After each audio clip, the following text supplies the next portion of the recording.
মানে এখানে কয়েকজন শিক্ষার্থীর কথা আমি শুনছিলাম, তারা বলছিলেন যে আমরা কত দফা, 10 দফা 20 দফা, আমরা দফা শুনতে চাই না, যা পারবেন তাই বলেন। এক্স্যাক্টলি, আপনারা সেই পথে হাঁটছেন। আমরা সেই পথে হাঁটছি বলতে কি, আমরা হচ্ছে ওই জিনিসটা গুরুত্ব দিয়েছি যে হচ্ছে কাজ করার জন্য মিনিমাম যোগ্যতাটা বা যথেষ্ট পরিমাণ যোগ্যতাটা আছে কিনা, এবং সর্বোচ্চ আমাদের চোখে যাকে মনে হচ্ছে যে না সে সর্বোচ্চ যোগ্যতম, তাকে আমরা আমাদের প্যানেলে মনোনয়ন দিয়েছি। আমাদের চোখে তাদেরকে আমরা অপশন হিসেবে রেজ করছি। এখন শিক্ষার্থীরা আসলে চুজ করবেন যে তারা তাদের চোখে যোগ্যতম কিনা। এখন আসি যদি হচ্ছে ইশতেহারের প্রসঙ্গে, মানে আমরা আসলে কিভাবে দেখছি, আমরা আসলে আমাদের যে হচ্ছে পোস্টারগুলো রয়েছে সেখানে একটা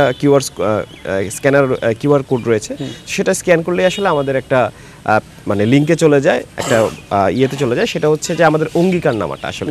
তো সেটাকে আমরা নাম দিয়েছি ন্যায্যতার অঙ্গীকারনামা। মূলত আমরা হচ্ছে ন্যায্যতাটাকে ফোকাস করছি। এখন প্রশ্ন আসতে পারে আসলে ন্যায্যতাটা কি। আমরা আমাদের ভাষায় বলতে চাই ন্যায্যতা হচ্ছে তাই যখন হচ্ছে ন্যায় এবং সাম্যতা মিলেমিশে, যখন যেই জিনিসটা আপনার পাওয়ার কথা ছিল সেটা যখন আপনি পাবেন তখনই সেটা হবে ন্যায্যতা। যতক্ষণ আপনি পাবেন না ততক্ষণ আপনি ন্যায্যতা আপনার প্রতি প্রয়োগ হচ্ছে না। সো ওইভাবে আমরা হচ্ছে মূলত আমাদের ক্যাম্পাসটাকে আমরা 4টা স্তম্ভে দাঁড় করেছি। এই 4টা স্তম্ভে আসলে ন্যায্যতা থাকতে পারে। এক হচ্ছে প্রক্রিয়াগত ন্যায্যতা। প্রক্রিয়াগত ন্যায্যতার মধ্যে কীরকম থাকতে পারে, যে পরীক্ষার সিস্টেম কেমন হচ্ছে, হ্যাঁ, বা হচ্ছে আমাদের হচ্ছে পরীক্ষার যে শিক্ষক নিয়োগ প্রক্রিয়া, মানে যত ধরনের প্রক্রিয়া আছে সেটা শুধুমাত্র শিক্ষক নিয়োগ প্রক্রিয়া না। যেরকম হচ্ছে আমাদের ক্যাম্পাসে আমরা এরকমও শুনেছি যে হচ্ছে মানে দুর্নীতি কোন জায়গায় পৌঁছেছে আসলে, যে মসজিদের ইমাম তিনি 12 না 13 লাখ টাকা দিয়ে আমি বলি ভর্তি হয়েছেন আর কি, হ্যাঁ, মসজিদে ভর্তি হয়েছেন।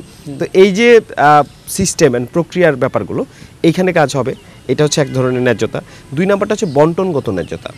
আসলে আমরা দেখতে পারি কি যে হচ্ছে গিয়ে বিশ্ববিদ্যালয়ে যেন হচ্ছে শিক্ষকরা হচ্ছে সর্বোচ্চ মানে একেবারে ব্রাহ্মণ লেভেলের মানুষ, আর আমরা হচ্ছে অচ্যুত, বা আমরা মাঝে মাঝে থাকতে পারি, আমাদের থেকে অচ্যুত হচ্ছে একবার 4th শ্রেণীর কর্মকর্তা, তাকে অচ্যুত হিসেবে কাউন্ট করা হয়। তো এই যে হচ্ছে তাদের প্রতি যে তাদের ক্ষেত্রে যে অধিকারগুলো রয়েছে, তাদের যে সুযোগ সুবিধাগুলো রয়েছে, সেটার ক্ষেত্রে তাদের ন্যায্যতা হচ্ছে কিনা, সেই বন্টনটা সঠিকভাবে হচ্ছে কিনা, এইটা 2 নাম্বার। তারপর হচ্ছে আচরণগত ন্যায্যতা। এই যে ব্রাহ্মণ, ক্ষত্রিয়, অচ্যুত, এই যে ক্লাস ডিভিশন যে আমরা করে ফেলেছি, এইটার মূল কারণটা হচ্ছে আমাদের নিজস্ব আচরণ। একজন শিক্ষক, এমন অনেক ক্যাম্পাসে শিক্ষক আছেন যারা হচ্ছে তার ছাত্রছাত্রীকে আসলে মানুষ হিসেবে কাউন্টই করেন না। আমি এমনও শুনতে পেরেছি যে এরা সবাই গরু ছাগল।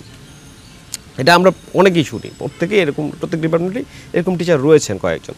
তো এই যে তার আচরণ, এখন তিনি আসলে তার স্টুডেন্টদের কি শেখাবেন? যেই ছেলেটা শিক্ষক হচ্ছে, যদি তার আইডিওলজিতে কেউ শিক্ষক হয়, সেও তো হচ্ছে নেক্সটে যারা থাকবে তাদেরকে গরু ছাগলই ভাববে, মানুষ ভাববে না। তো এইখানে হচ্ছে একটা ন্যায্যতার ব্যাপার আসে। আর এটা হচ্ছে স্বীকৃতিমূলক ন্যায্যতা। আসলে আমরা যে হচ্ছে এইখানে যারা আছি, আমরা তো সবাই একই এথনিসিটি থেকে আসিনি, একই ধর্মের মানুষ না, একই রঙের মানুষ না, একই ধরনের মানুষ না, হ্যাঁ।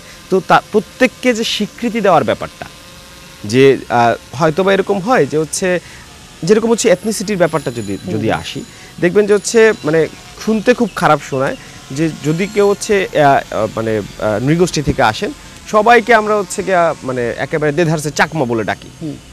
This is very bad. মানে তার তো একটা আলাদা এথনিসিটি আছে ভাই, তার একটা আলাদা সংস্কৃতি আছে। এই যে কালচারটা, আমাদের কালচারটা গ্রো করছে, এই ধরনের যে ন্যায্যতাটা আছে সেটা হচ্ছে স্বীকৃতিগত ন্যায্যতা। বুঝতে পারছি।